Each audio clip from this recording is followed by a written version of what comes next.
आरुषि तेलगी अजमल का साहब और अब राजा रघुवंशी हत्याकांड। एक बात कॉमन है, नार्को टेस्ट।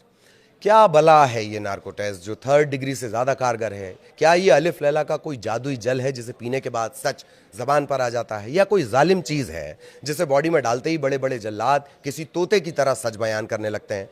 इतना कारगर है तो विदेशों में क्यों नहीं इस्तेमाल होता? इतना जादुई है तो सुप्रीम कोर्ट क्यों अवैध या अमानवीय या भारतीय के अधिकार का हनन बता रहा है?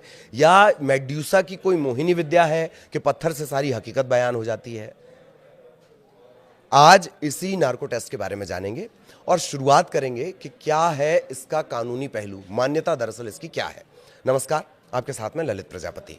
नार्को क्या है ये बला, इसे जरा फटाफट समझ लीजिए। पहले इसका कानूनी एंगल।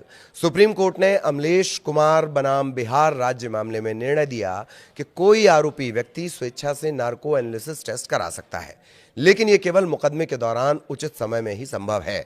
नार्को एनालिसिस टेस्ट में व्यक्ति की मानसिक झिझक को कम करने के लिए प्रायः सोडियम पेंटोथल या बर्बिट्यूरेट्स या बाकी के जो रसायन होते हैं उनका इस्तेमाल किया जाता है। इससे व्यक्ति अधिक सहज होकर जानकारी और भावनाएं व्यक्त करने लगता है। कुछ जगहों पर इसका नाम आप ट्रुथ सीरम, सच्चाई जानने वाला द्रव्य कह लीजिए, सच्चाई जानने वाली दवाई, इसे इस नाम से भी आप जानेंगे। सुप्रीम कोर्ट ने अपने निर्णय में पटना हाईकोर्ट के उस आदेश को भी निरस्त कर दिया जिसमें पुलिस को एक लापता महिला से जुड़े दहेज उत्पीड़न के मामले में सभी आरोपियों के नार्को एनालिसिस टेस्ट कराने की अनुमति दी गई थी। सुप्रीम कोर्ट के निर्णय के प्रमुख बिंदु क्या थे? सुप्रीम कोर्ट के अनुसार पटना हाईकोर्ट द्वारा सभी आरोपियों का नार्को एनालिसिस टेस्ट कराने का आदेश देना गलत था। अदालत, सबसे बड़ी अदालत के अनुसार आरोपियों की सहमति के बिना नार्को एनालिसिस टेस्ट या अनैच्छिक टेस्ट संविधान के प्रावधानों का उल्लंघन है। कौन कौन से संविधान के प्रावधान है जिनका उल्लंघन होता है? अनुच्छेद 20(3), किसी अपराध के लिए अभियुक्त को स्वयं अपने विरुद्ध गवाह होने के लिए बाध्य नहीं किया जा सकता। अनुच्छेद 21, यह अनुच्छेद प्राण और दैहिक स्वतंत्रता के अधिकार की रक्षा करता है। इसके अलावा एक और जो मामला, जब भी आप नार्को के कानूनी पहलुओं को पढ़ेंगे तो वो जरूर आएगा, वो है सुप्रीम कोर्ट ने सेल्वी बनाम कर्नाटक राज्य मामले में अपने पहले के फैसले का हवाला देते हुए कहा कि नार्को टेस्ट जैसे परीक्षण इस अधिकार का हनन करते हैं। किसका हनन करते हैं? जो अभी हमने आपको बताए हैं। इसके अलावा विनोभाई बनाम केरल राज्य, मनोज कुमार सोनी बनाम मध्य प्रदेश राज्य मामले में सुप्रीम कोर्ट ने साफ किया कि सहमति से कराए गए नार्को एनालिसिस टेस्ट की रिपोर्ट को सीधे साक्ष्य के रूप में स्वीकार नहीं किया जाएगा। मतलब ये सबूत के तौर पर नहीं आएंगे, सबूत के तौर पर आप इसको अदालत में नहीं रखोगे। केवल रिपोर्ट के आधार पर आरोपी को दोषी नहीं ठहराया जाएगा जब तक कि अन्य साक्ष्यों द्वारा उस रिपोर्ट की पुष्टि न की जाए।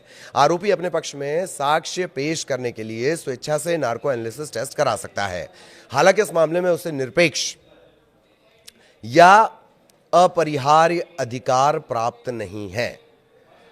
ये तो आपने जान लिया कि इसका दरअसल कानूनी जो पेंच है वो कहां पर फंसा हुआ है। हमने 3-4 केसेस आपको बता दिए और राजा के परिवार की डिमांड भी आपको सुना दी।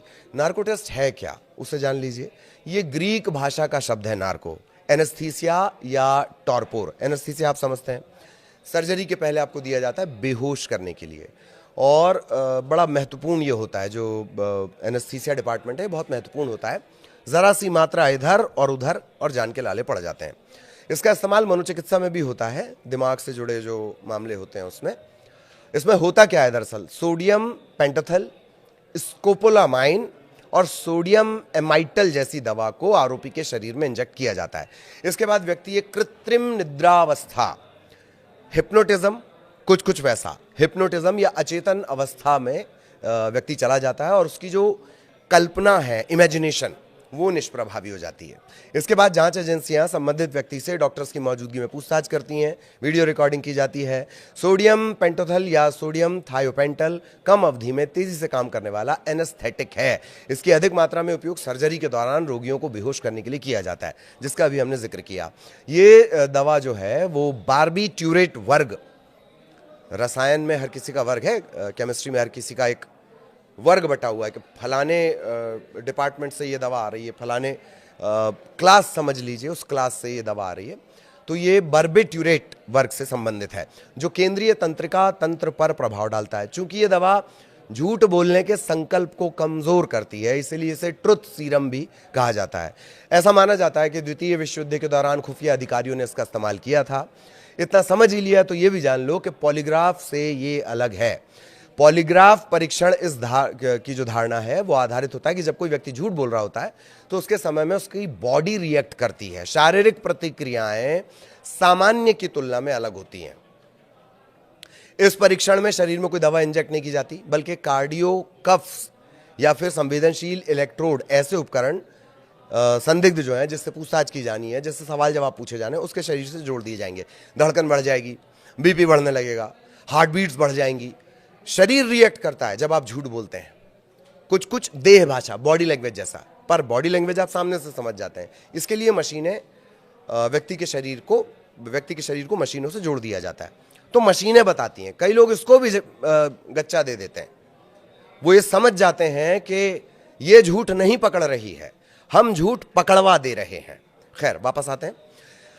तो इसमें प्रश्न पूछे जाने के दौरान विभिन्न शारीरिक गतिविधियां, रक्तचाप, नाड़ी दर, श्वसन दर, पसीने की ग्रंथि, पसीना आने लगता ना घबराहट में, इसमें परिवर्तन, रक्त प्रवाह जो ब्लड फ्लो है, इसको नापा जाता है। इस प्रक्रिया में व्यक्ति के सत्य, असत्य, धोखे और अनिश्चितता का मूल्यांकन करने के लिए प्रत्येक प्रतिक्रिया को एक संख्यात्मक मान प्रदान किया जाता है। पहली बार 19वीं शताब्दी में इतालवी अपराध विज्ञानी सेसारे लोम्ब्रोसो, इन्होंने इसका इस्तेमाल किया था। पूछताछ के दौरान आपराधिक संदिग्धों के रक्तचाप में परिवर्तन को मापने, ब्लड प्रेशर, उसको मापने के लिए एक मशीन का प्रयोग किया गया था।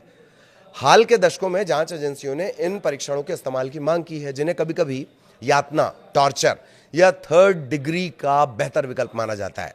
मतलब पुलिस मारे जा रही है, तलवे पे मारे जा रही है, और भी जाने क्या क्या करवा रही है। उससे अच्छा तो यह है कि इस तरह के टेस्ट करवा लिया जाए।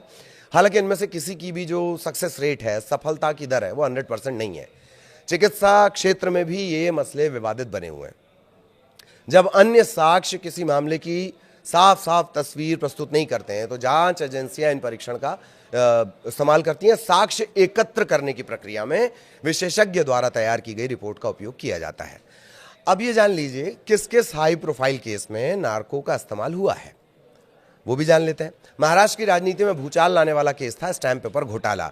मुख्य आरोपी था अब्दुल करीम तेलगी। इसका नार्को टेस्ट हुआ तो इसने तत्कालीन एनसीपी के जो प्रमुख थे शरद पवार और पूर्व उप मुख्यमंत्री छगन भुजबल पर पैसे लेने के आरोप लगा दिए।